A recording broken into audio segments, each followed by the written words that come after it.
Quando você quer imitar alguém, você analisa esta pessoa, se assemelhando na sua voz e também nos seus traços e trejeitos comportamentais. E no mundo animal também é da mesma maneira. Eu sou Gabriel Monteiro, este é o canal Gabizu e aqui a zoologia ela é facilitada e é detalhada. Se você não é inscrito neste canal, se inscreva, deixe o seu curtir e vamos aí contribuir com a zoologia.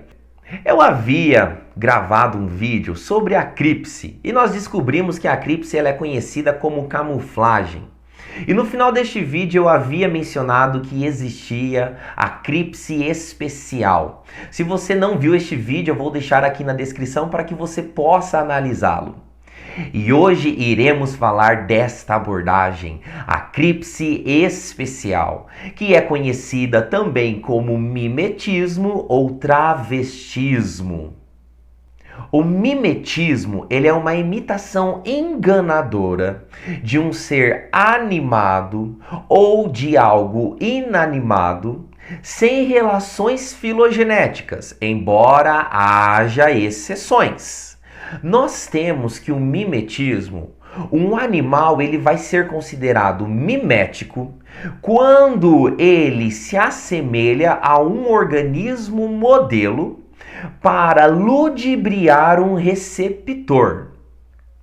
Alguns exemplos de mimetismo são conhecidos como litomimetismo, quando um organismo se assemelha a pedras. Exemplo, o peixe-pedra ou peixe-rocha.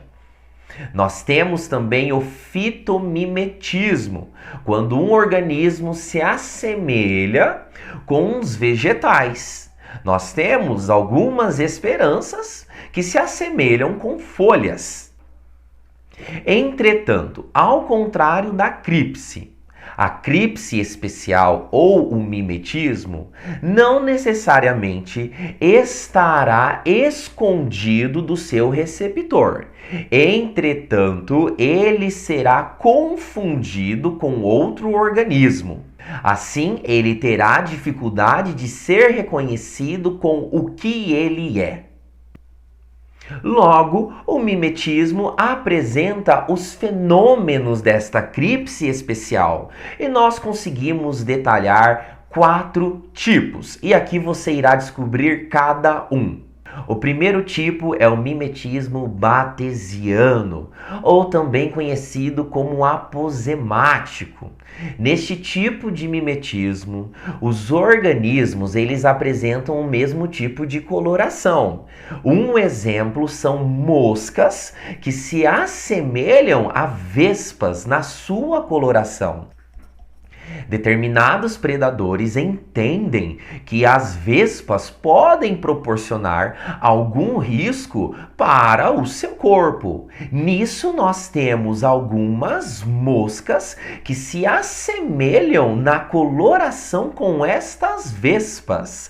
Assim, determinados organismos que seriam potenciais predadores destas moscas estarão fugindo delas por entenderem que elas agora seriam vespas e que poderiam proporcionar algum risco, sendo que são totalmente inofensivas. Esperto, não é mesmo? O segundo tipo de mimetismo, ele é determinado mimetismo milleriano ou isotípico. Diferente do primeiro mencionado, neste mimetismo, ele tem um padrão popular de que a união faz a força. Vou voltar ao exemplo da vespa, só que agora nós pegamos também como exemplo as abelhas.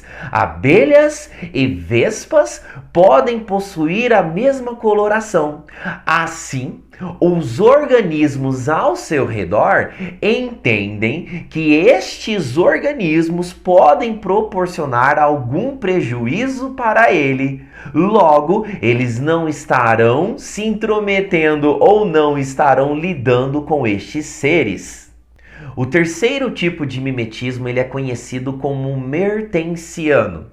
Nesta categoria, os organismos que estão em associação necessitam apresentar a mesma forma e a mesma coloração. Nós temos um exemplo conhecidíssimo, que são as cobras corais e as cobras falsas corais. Logo mais eu posso fazer um vídeo explicando sobre a diferença entre elas, que muitas pessoas pensam que é baseada apenas na coloração, e não é desta forma. Mas estudando o mimetismo mertensiano, nós conseguimos entender que as cobras corais, elas apresentam um alto risco quando comparado com as falsas corais. Assim, as falsas corais enganam outros organismos por acharem que elas apresentam a mesma quantidade de risco do que as corais verdadeiras. Nós temos um outro exemplo, que são as borboletas monarcas e as borboletas vice-rei. As borboletas monarcas, elas apresentam um sabor não agradável para alguns pássaros. E as vice-rei apresentam este sabor palatável. Logo, estas borboletas se assemelham em coloração e forma às borboletas monarcas e assim elas são evitadas de serem predadas por enganarem os pássaros, fazendo com que eles imaginem que estas não apresentam um sabor agradável. O quarto e último tipo de mimetismo, ele é determinado de etomimetismo ou mimetismo de Peckham. E nesta categoria nós encontramos mais 3 modalidades. Vale ressaltar que este tipo específico tem como exclusivamente atrair o receptor. A primeira categoria do mimetismo de Peckham é o mimetismo agressivo. Nós temos exclusivamente a intenção de predação. Existe um animal conhecido como víbora-rabo de aranha, em que a ponta do seu rabo se assemelha com um artrópode. E além do mais, ela proporciona movimentos para que possa atrair potenciais pássaros ou lagartos ou outros animais que iriam predar uma possível aranha ou um possível artrópode. Assim, quando este animal se assemelha na ponta do rabo desta víbora, ela dá o bote e ela consegue capturar este animal para si. A segunda categoria deste tipo de mimetismo se chama mimetismo de Poiane, e nele nós estudamos os vegetais que se assemelham em forma com outros insetos. O exemplo mais notório são as orquídeas. Algumas orquídeas apresentam o mesmo tipo de coloração de alguns insetos, e além de apresentarem o tipo semelhante de coloração, também podem emitir substâncias odoríferas que se assemelham com o odor deste inseto, justamente para atrair e proporcionar a polinização em outras flores. E a última categoria deste tipo de mimetismo se chama automimetismo ou mimetismo intraespecífico. Neste tipo, uma espécie imita a sua própria espécie. Nós temos uma borboleta que é pertencente à família Licanidae, e esta borboleta, na parte posterior de suas asas, apresenta algumas extensões.